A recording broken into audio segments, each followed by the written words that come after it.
आच्छा फैगौ 5 तारिखनि थाखाय माबायदि प्रिपारेसन जिहेतु उदालगुरियाव ग्रेन्ड जयनिं हाबाफारि जानो थागासिनो नोंथांमोननिया दा बेथ' बिराद मोजां मोनसे प्रग्राम जागोन जोंनाव अलरेडि लिस्ट फैदों माने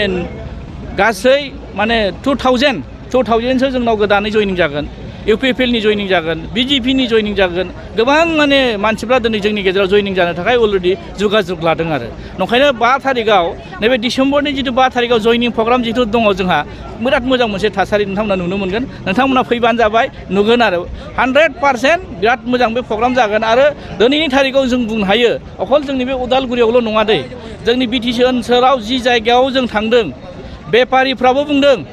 मास्टारफ्राबो बुंदों गासै साख्रिआवलाफ्रानो बुंजोबदों जे बिथांमोना खोब असान्थियाव दङ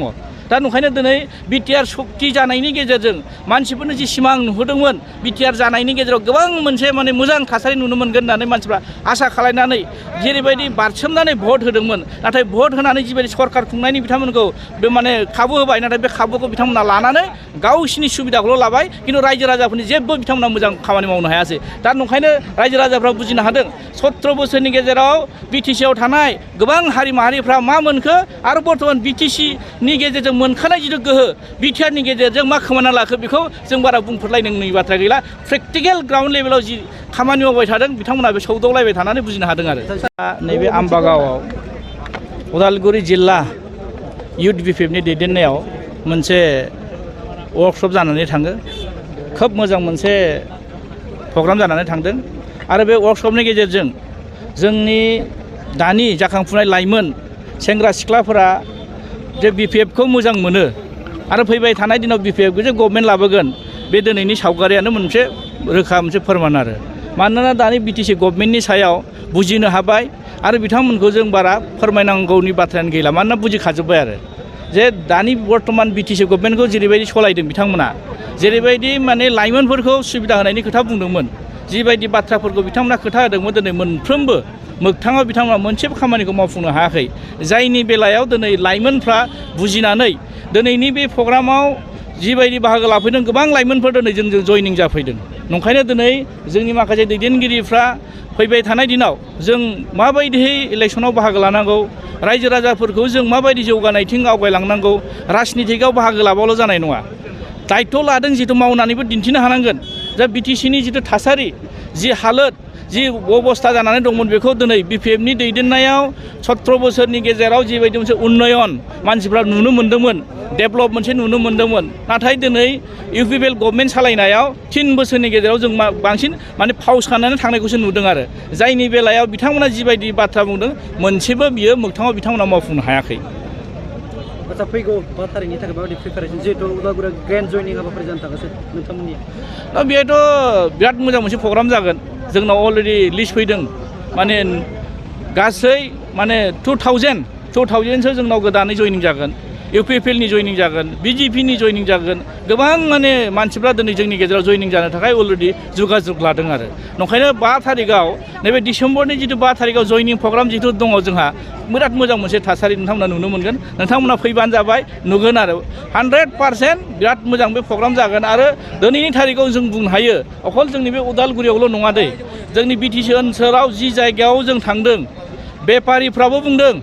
मास्टारफ्राबो बुंदों गासै साख्रिआवलाफ्रानो बुंजोबदों जे बिथांमोना खोब असान्थियाव दङ दा नंखायनो दिनै बिटिआर सक्ति जानायनि गेजेरजों मानसिफोरनो जि सिमां नुहोदोंमोन बिटिआर जानायनि गेजेराव गोबां मोनसे माने मोजां थासारि नुनो मोनगोन होननानै मानसिफ्रा आसा खालामनानै जेरैबायदि बारसोमनानै भट होदोंमोन नाथाय भट होनानै जिबायदि सरकार खुंनायनि बिथांमोनखौ बे माने खाबु होबाय नाथाय बे खाबुखौ बिथांमोना लानानै गावसिनि सुबिदाखौल' लाबाय खिन्थु रायजो राजाफोरनि जेबो बिथांमोना मोजां खामानि मावनो हायासै दा नंखायनो रायजो राजाफ्रा बुजिनो हादों 17 बोसोरनि गेजेराव BTCआव थानाय गोबां हारि माहारिफ्रा मा मोनखो आरो बर्तमान BTCनि गेजेरजों मोनखानाय जितु गोहो बिटिआरनि गेजेरजों मा खोमाना लाखो बेखौ जों बारा बुंफोरलायनांगौनि बाथ्रा गैला प्रेक्टिकेल ग्राउन्ड लेभेलाव जि खामानि मावबाय थादों बिथांमोना बे सौदावलायबाय थानानै बुजिनो हादों आरो BPFनि सार गासैबो लिडारफ्रा साफानो EPFLआव जयनिं जासिगोन होननायखौ जों नुनो मोनो ससियेल मिडियायाव BPFनि सोदोबानो गोमालांसिगोन होनना बुंदों बिथांमोना माने शक जादों बिथांमोननि बडि लेंगुवेज बिथांमोननि बुंनायावनो जों हमदांनो हायो सासे मेच्युर्ड पलिटिशियाननि माने खुगानिफ्राय बेबायदि गनाया बिथांमोनानो गावनो जोबस्रांनायनि मोनसे लामायाव आरो नङाब्ला दिनै सरकार थासेयाव